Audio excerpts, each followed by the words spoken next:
Hello दोस्तों, नमस्कार। मेरे YouTube चैनल में आपका एक बार फिर से स्वागत है। दोस्तों, हम बात करेंगे आज मध्य गंगा घाटी में बौद्ध पंथ का उद्भव कैसे हुआ। दोस्तों, चूँकि आप जानते ही हैं कि बौद्ध पंथ का उद्भव बिहार में हुआ। हम देखते हैं कि मध्य गंगा घाटी में कृषि अर्थव्यवस्था के विकास ने मतलब कह रहा है कि मध्य गंगा घाटी में जो कृषि अर्थव्यवस्था का विकास हुआ उससे बौद्ध पंथ के उद्भव का मार्ग कैसे प्रशस्त हो गया।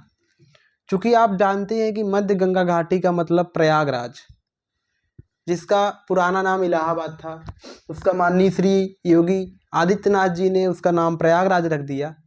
और जहाँ गंगा और यमुना का संगम देखते हैं, वहाँ से बिहार की तरफ भागलपुर की तरफ एक लकीर चली गई है, जो प्रयागराज बिहार और भागलपुर के मध्य भाग को गंगा घाटी कहते हैं। अर्थात दोस्तों, प्रयागराज और बिहार के मध्य को ही हम मध्य गंगा घाटी क्षेत्र कहते हैं। और चूँकि आप जानते हैं कि वो काफ़ी उपजाऊ थी, लेकिन उसमें घने जंगल थे, उसे साफ किया गया।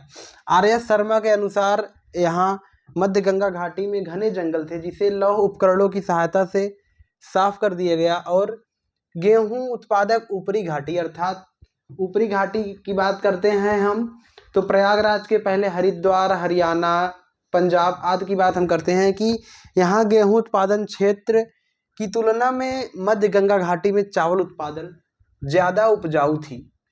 उसने उत्पादन अधिशेष उत्पन्न की, जिससे उत्पादन में अधिशेष उत्पन्न हुआ और जिस कारण शिल्पों का विकास हुआ।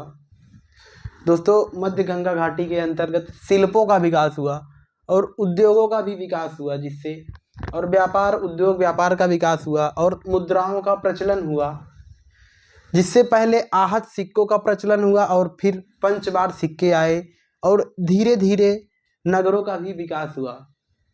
दोस्तों, कृषि अर्थव्यवस्था के विकास के साथ साथ ही नगरों का भी विकास हुआ मध्य गंगा घाटी के अंतर्गत। तो जो बुद्धिज्म के उद्भव का मुख्य कारण बना। दोस्तों, आप देख ही रहे हैं, कृषि अर्थव्यवस्था के विकास के साथ साथ बुद्धिज्म के उद्भव का मुख्य कारण बना। कहते हैं कि आर्थिक विषमता बढ़ती है तो वह आर्थिक तनाव को जन्म देती है, जिससे दुखवाद का दर्शन प्रशस्त हुआ और कृषि अर्थव्यवस्था का प्रसार हुआ। उसके बाद बड़ी संख्या में पशुधन की जरूरत हुई और पशुओं से ही खेती की जाती थी। अर्थात जानते हैं कि दोस्तों, जब कृषि का विकास हुआ तो पशुधन की आवश्यकता हुई। और आप जानते हैं कि पहले हम पशुओं से ही खेती करते थे। तो क्या था कि जो वैदिक धर्म था, इसमें पशुओं की बलि दी जाती थी। ये इनकी प्रथा थी वैदिक धर्म की, कि यहाँ पशुओं की बलि दी जाती थी। और उस समय नया नया धर्म आया था, बौद्ध पंथ, अर्थात बौद्ध धर्म, जिसमें पशु बलि पर रोक लगाया गया था। अर्थात पशुओं की हत्या न की जाए, इस पे नियम बनाए गए थे और ये अहिंसा पे बल दिया जाता था यहाँ पे, कि हिंसा न की जाए। तो जिससे कृषि अर्थव्यवस्था को काफ़ी सहायता मिली कि पशु बलि पर रोक लगाया जाए, जिससे कृषि भी इनके साथ ही जुड़ गए, कृषि अर्थव्यवस्था को प्रोत्साहन मिला। वो सोचे कि बौद्ध पंथ जो है ये पशु बलि पर रोक लगा रहा है, तो ये हमारे लिए ठीक है, और कृषि अर्थव्यवस्था को जिससे प्रोत्साहन मिली और जिससे गृहस्थ जीवन भी सुचारू रूप से चलने लगा। तो गृहस्थ जो रहते थे, जो घर पर रहते हैं, उन्हें गृहस्थ कहते हैं। अर्थात जो घर पे रहकर कृषि करते हैं उन्हें गृहस्थ कहते हैं। तो उनको भी प्रोत्साहन मिला, जिससे पशुओं की बलि पर रोक लगाया गया। तो वो भी बौद्ध पंथ को ही समर्थन दे दिए। और उसके बाद जब कृषि अर्थव्यवस्था का विकास होता है तो आप जानते ही हैं कि व्यापार का भी प्रोत्साहन मिलता है, जिससे जो व्यापारी होते हैं उनको भी अधिक मुनाफा होने लगा। तो जिससे व्यापारी भी बौद्ध पंथ को समर्थन दे दिए। और आप देखते ही हैं कि जो हमारा वैदिक धर्म था, वैदिक धर्म में कहा जाता था कि मुनाफा ब्याज लेन देन को अनैतिक समझा जाता था।